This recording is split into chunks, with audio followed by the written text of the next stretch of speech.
ہماری اپنی صفوں میں انتشار پیدا کرنے کے لیے کیا کیا جاتا ہے؟ ہمارے یہاں واٹس ایپ بڑی آسانی کے ساتھ لوگ استعمال کرتے ہیں، فیس بک. میں ایک واقعہ بتا رہا ہوں، اپنی بات کی طرف آؤں گا. نفسیاتی جنگ، اعصابی جنگ آج کے دور میں چل رہی ہے، اور معاف کیجئے گا ہم سے زیادہ بہتر اعصاب اور نفسیات کی جنگ کوئی قوم نہیں لڑ سکتی. لیکن ہم نے اس وقت رسول کو نہیں اپنایا.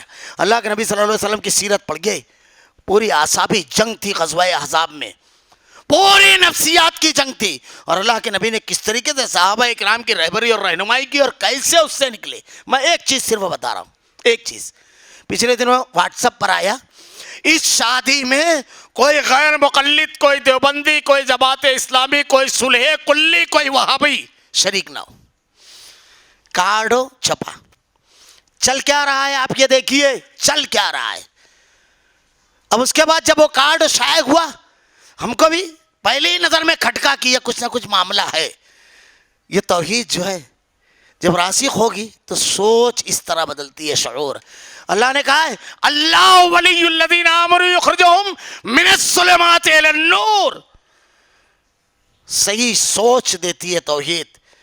کلمۃ طیبۃ کشجرۃ طیبۃ اصلھا ثابت وفرعها فی السماء. زمین کی گہرائیوں اور آسمان کی وسعت اور بلندیوں تک کے اس کا تدبر کام کرتا ہے. یہ اللہ کا دیا ہوا نور ہوتا ہے توحید. اس کی برکت سے یہ سب آئے گا، یہ معمولی چیزیں نہیں ہے. اسی لیے میں بھی پچھلے ہفتہ ایک رسالہ پڑھ رہا تھا عقیدے پر، عرب عالم کا. یہ جو تحریکیں کھڑی ہوئی ہیں آج، اخوانیت اور مختلف تحریکیں جو صرف مسلمانوں کو ڈپریشن میں ڈالنے، مسلمانوں کا ایک ڈیوٹی پر لگی ہوئی ہے، ڈپریشن میں ڈالنے. مسلمانوں کی بہترین خبروں کو کبھی یہ آؤٹ نہیں کرتے ہیں. 4-5 ورق کے اس رسالے میں توحید جو بیان کی تھی، سارے سوالوں کا جواب خود بخود ذہن میں ابلنے لگتا تھا، ایسی تھی. خیر، میں بتا رہا تھا وہ جب چھپا تو ظاہر سی بات ہے کیا ہونا ہے.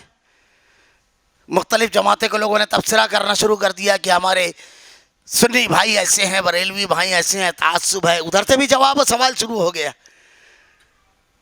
لیکن جب تحقیق کی گئی تو آپ کو پتا ہے اکولا کے پاس RSS کے لوگوں نے اس کو بنا کر کے واٹس ایپ پر ڈال دیا تھا. ہماری قوم کو لگا دیا گیا. اعصابی جنگ چل رہی ہے مسلمانوں کو.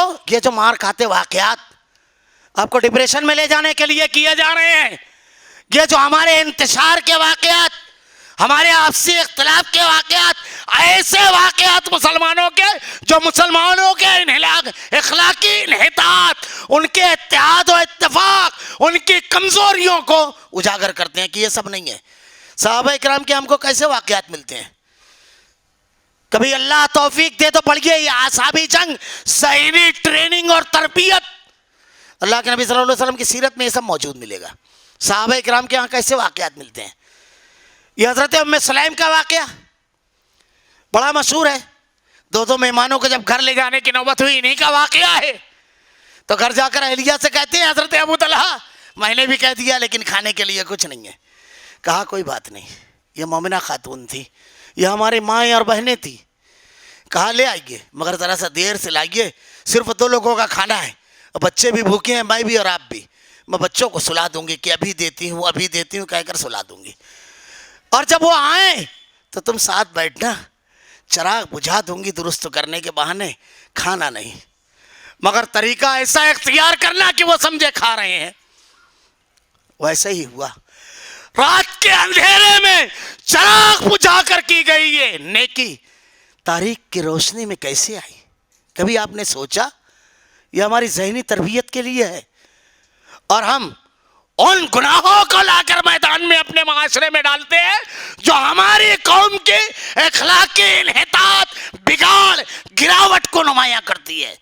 اللہ تو ان نیکیوں کو پیش کرتا ہے جو زہد و تقوی اور پرہیزگاری اور اللہ کے رضا کے حصول کی کوشش کرنے والے جذبوں کو پروان چڑھائے اور انہیں مہمیز کا کام کرے وہاں.